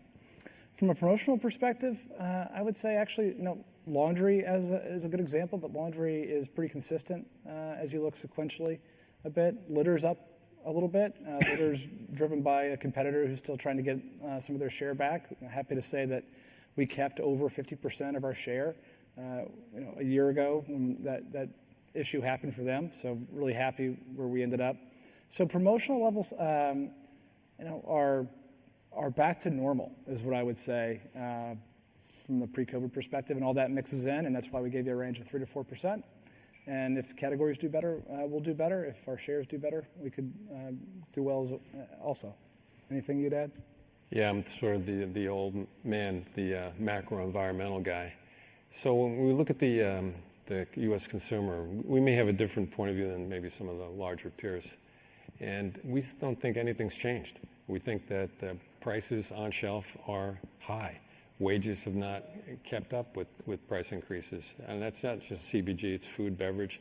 We're all reading about the cost of rent, cost of insurance going up. We read in the last couple of days that consumer confidence has declined a little bit. And interest rates are still high. So we'd say things really haven't changed from our point of view earlier in 2024. And we said, hey, we see an inflection. We think things are turning down a bit. And we think all those arrows and things that we considered when we said that are still in place. So that's why we said, hey, this makes sense to call 3 to 4% top line for 25. Peter? Maybe just to follow up on that, just, kind of the phasing of the growth, right? So 1Q, 2% organic sales growth, pretty decent step down from what you just delivered in the fourth quarter. In the data that we can see, it doesn't look like that's kind of playing out. So, what's really driving that? Are you just being conservative? Is there something we can't see? And then just kind of following up to Chris's point, just on the phasing, right? Given a 2% start, 3 to 4% for the year, what kind of gets better from 1Q? Are you assuming the category kind of reaccelerates as you kind of cycle easier comparisons, or is there something else that's driving that? Yeah, I would probably simplify it to say there's two things. One is our international business, that GMG piece of it's a little lumpy sometimes. It's historically speaking, but it's going to be a little bit lighter in Q1. It'll be a little bit heavier in other quarters. I would also say there were some club promotions that move around, between Q1, 2, and 3. So that stuff is kind of normal, but it's also an untracked channel, so you're not going to see that as much. But that's a simple answer. Anna. Hi, thank you. I just wanted to focus more on Hero and TheraBreath. Maybe I can ask in a different way on the international opportunity for Hero. Is this kind of like basically, should we think about it in a similar way to how the U.S. market was a few years ago, or are there more formidable competitors in those local markets where you're expanding? And then on TheraBreath, you mentioned significantly more household penetration is possible. So I was wondering if you have a better breakdown there of maybe the zero alcohol mouthwash opportunity versus the alcohol mouthwash opportunity there. Thank you. Yeah, Mike, do you want to talk some more about Hero opportunity? Yeah, so just on balance across international, we're seeing a very similar play out for the brand across most markets. There's no question there's different levels of competitive intensity, particularly more in the Far East where a lot of the patches kind of were born. So there's more competition there. But we've broken it in quite successfully there. We have a really strong brand, we have really strong assets, and we have a really strong pipeline. And so early indication is we'll be able to compete quite successfully there. But certainly as we've entered markets where we're the introductory patch, we're able to kind of gain a lot of share and a lot of momentum really quickly. It'll just be different competitive landscapes market by market, but really, really confident in the brand and the pipeline. Yeah, on the mouthwash side of it, I understand the segmentation of alcohol-free and alcohol. I think we're starting to think about it a little bit differently now, right? Sometimes when we do deals and you convince yourself that you're number one or number two brand in a segment of a sub-segment, we're saying, we're the number two overall player now. And so we believe we can play in all aspects of the entire category and do well and gain share and drive household penetration. Yeah, here's a little bit of some numbers, because we're maniacal about numbers. The mouthwash category grew 3%, but you look at alcohol and non-alcohol. Say non-alcohol is growing 7%, and alcohol's down 1%. That's the math. So all the growth is on the non-alcohol side, and that's where we sit, and that's where the category is growing. Yeah, Olivia? Thank you, and congrats to both of you. I want to talk about gross margin a little bit and a more muted gross margin expansion target for this year. So can you talk about the building blocks there? Seems like a lot of the innovation is more premium end. So what are the offsets that's holding back further expansion, particularly since it's part of the comp structure? And it's not material for you, but have you assumed more headwind from tariffs? It just came across the wires that it's 25% Canada, Mexico, 10% China. So if you could talk about maneuvers to offset that, that would be great. Thank you. Yeah, so in terms of supply chain and gross margin expanding 25 basis points in the face of higher than normal inflation, we think is really good. So remember, historical inflation for us is 2%. You can go back for a decade or longer and see that. Then COVID happened and it got a lot choppier. Innovation's premium. Yes, we have fast-growing businesses at a higher margin, but this headwind is still inflation, and it's moderate inflation is the word we used in I think the release and elsewhere. So we're doing really, in my mind, a really good job by offsetting inflation with productivity. Our productivity program is running on all cylinders. Rick Spahn or Carlos, would you guys want to talk about anything from a cost perspective that you want to highlight? Yeah, so just from an input cost standpoint, the inflation we're seeing is largely on, from a commodity standpoint, on ethylene, which impacts high-density polyethylene for us, post-consumer regrind as well. Natural gas is up. So those were headwinds that we had, but as Rick referenced, our productivity program is alive and well and more productive than it ever has been. We had a fantastic year last year. Yeah, and then your second question really on tariffs. Tariffs are, we've been moving for years to limit our exposure, right? And we've said our outlook excludes any impact from tariffs, as many competitors would say the same. And we are less exposed than others is what I would kind of handicap. We're going to continue to focus on local manufacturing when we can and do things with productivity to offset as best we can. And we'll see. These are volatile situations, so we'll see how long it lasts and what happens. But we have a culture and a capability to be reactive when we need to be.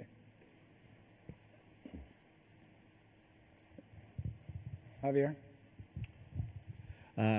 If you could expand in two categories, again, vitamins, sorry about that one, but hopefully from a different angle, to what extent what is happening in drugstores has been incorporated into this repositioning or re-upgrade of the business.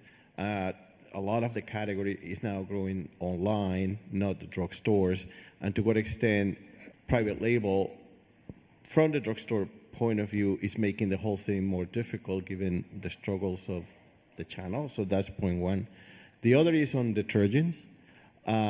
How important is it that now you kind of like finally crack kind of like a best or the mid-tier, something that you tried before, now you have it, it seems that it's gaining a lot of traction. Does it translate into more shelf space? This is a big category. If you can expand how important it is strategically that your largest category, you seem to have a breakthrough. Thank you.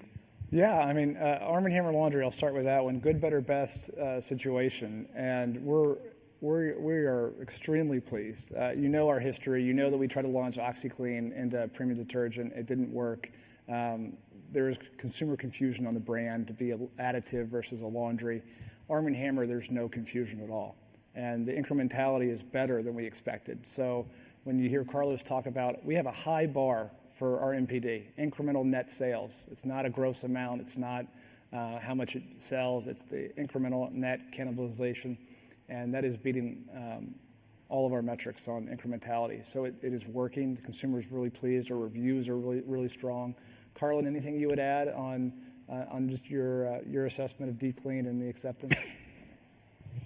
Yeah, I think on the laundry side with Deep Clean, we're very, very pleased with what we're seeing. The retailers are pleased as well. So, this was a piece of innovation that we worked for quite a while on. It wasn't just us developing it and taking it in. So we were very collaborative in how we approached it. And I think the consumers are definitely speaking, in terms of where we're picking up the incrementality piece, probably to a greater extent than we even expected. So. And then Javier, your second question is around the vitamin, and I can't go into a lot of detail here, but I would just tell you our strategy is applicable to classes of trade that we play in. It's applicable to what segments we play in, and a part of it is definitely the online strategy as well. Half of all vitamins are sold online. A third of all gummies are sold online. And so to win in the category, you can't just look at bricks and mortar and Circana data. You really have to be a little bit more broad than that. And that is a big future for the gummy business, is what we do online. Steve Powers. Thank you. 2 questions, if I could. The first one, just to kick the tires a little bit on the ERP upgrade that you called out in the release. I'm assuming those costs are cash. Just clarify that. And then any risks or timing that may impact on sales cadence throughout the year as that rolls through. And then the second question is actually for Carlos.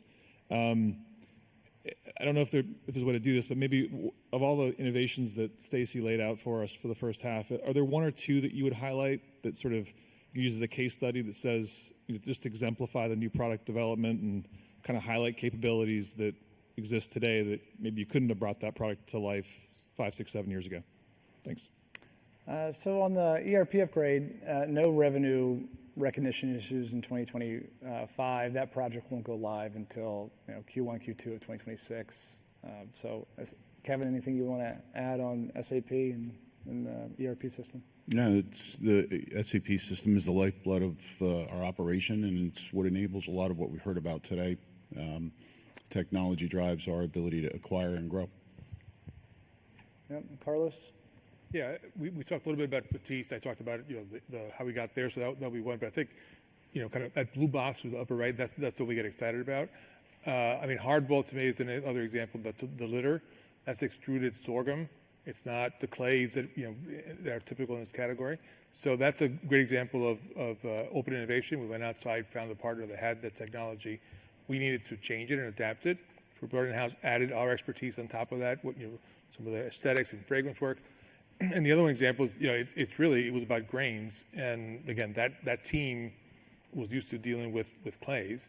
But we've got food people, we've got food nutritionists in the building that say, okay, we know how to technically extrude grains and put those together. So it's identifying it, bringing it up, and then meshing some of these things together. So it's almost like that number I threw out, the 50%.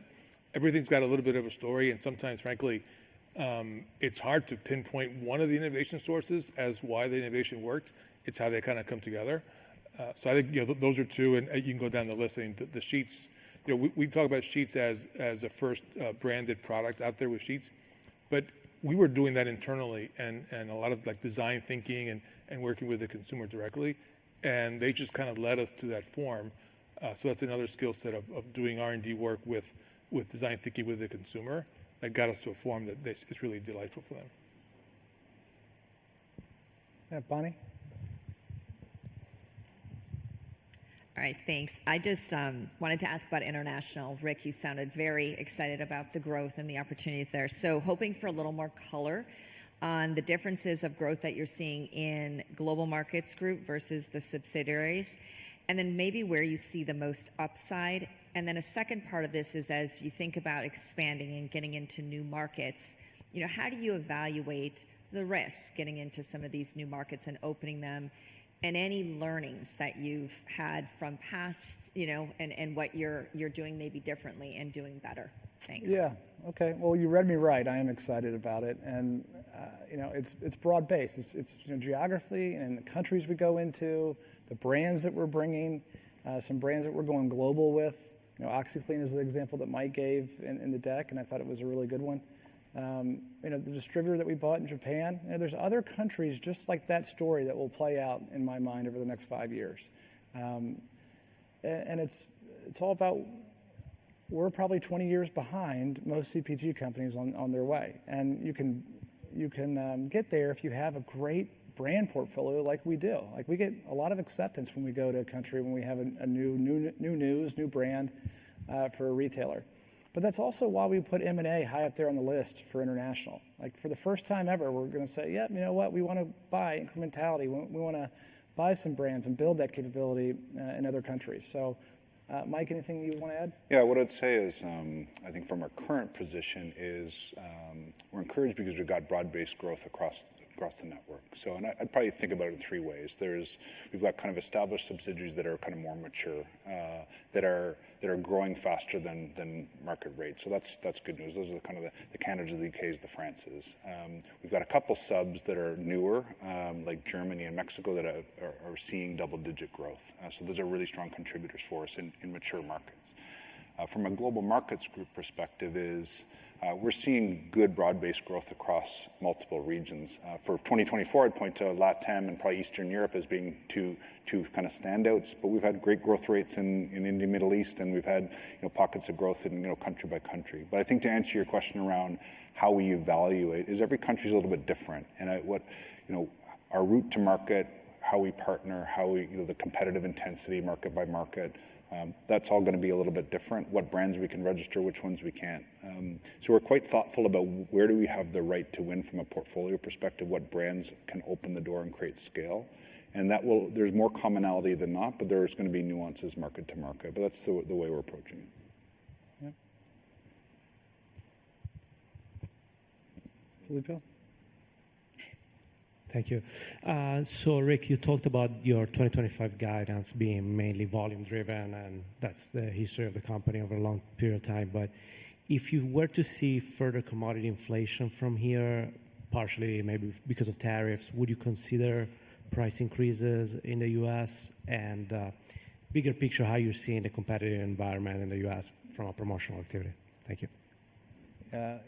Price increases are not really anything that's being discussed right now, right? The consumer is exhausted. And so companies, including ours, we're working extremely hard to offset any inflation. Even though we had higher than historical inflation this year, and our expectation is, again, in 2025, we're offsetting that with productivity. And that's the expectation right now. If there's some sort of hyperinflation or a hyper event, then time will tell on what has to happen. But if it's anywhere within normal bounds, companies are going to offset that. Over here, Rick. Hi, thank you. I'd like to touch a little bit on the great growth that you've seen with some of your newer brands, Hero and TheraBreath. You're obviously expanding internationally, but that we will get to a point where you're going to have to start comping really tough compares and lapping that. So how are you thinking about that and the white space opportunity you still have ahead to ensure that we're not quite at that point where that becomes a big challenge? And then related, can you touch a little bit on kind of how you're allocating your marketing and innovation dollars? We got a little bit of a glimpse of that today, but not too much for the second half of 2025. So any color you can give us on where you're spending, and then your flexibility in that spend if new trends come up or new global issues come up that could come and provide a little bit more volatility. Yeah, I think we still have a great growth profile for Hero and TheraBreath for years to come. Okay. When you look at those explosive consumption numbers That can't continue forever, but we believe we have double-digit growers for a long time. And why do we believe that? It goes back to household penetration. It goes back to brand awareness. And I'll let Stacy talk about brand awareness. We just reviewed it for Hero and TheraBreath, but it's underwhelming still. And so we have a lot of opportunity to invest behind those two businesses. You can either fix a weakness, and we're always problem solving. That's our culture. We're going to go improve every brand we have. But to double down on the strength matters too. And Hero and TheraBreath are strengths, and we're going to get behind them in a big way. Yeah, I think Rick just mentioned something really important, and that is, our unaided and aided awareness are still fairly low for both of these brands. So I could not be more confident that our jobs are just to get out there and drive awareness on both of those brands so that we can attract new users and drive velocity to the products that we have at shelf. And I'm also thinking about, our acne portfolio. Hero is about treating the life cycle of the pimple. So that really gives us a lot of runway for additional innovation spaces that we'll certainly be tapping into as we move forward. And in terms of marketing allocation, I would just say, we don't get into that level of detail. I would just say that for innovation, we're putting chips behind, of course, Deep Clean, things that you saw up here, Deep Clean laundry detergent, sheets, the Batiste launch, like all of our innovation, the vitamin innovation. We're putting dollars and investment behind all of those. The only thing I'd add to that is there's a lot of written about, hey, Hero and TheraBreath, they're pulling the train so much for Church and Dwight. And it's a little bit like the Olympics. You take out the highs and you take out the lows, and then how's the core doing? And you got to keep in mind our vitamin business has been dropping, big business, double digit, and yet we're still growing over 4% on an annual basis. So you always got to look at context when you start pulling things in and out. All right, Matt, you want to close this? Yeah, any other questions? All right. So this is my final trip to the stock exchange. A few people have asked me about how's that going today, and my response is that it feels like it's happening in slow motion. So when you do this every year, it's sort of like, yeah, it's something to do, and then you're thinking about the next quarter and the year and CAGNY and whatnot, but not for me. And this is the last time for me. So I'm going to enjoy it today.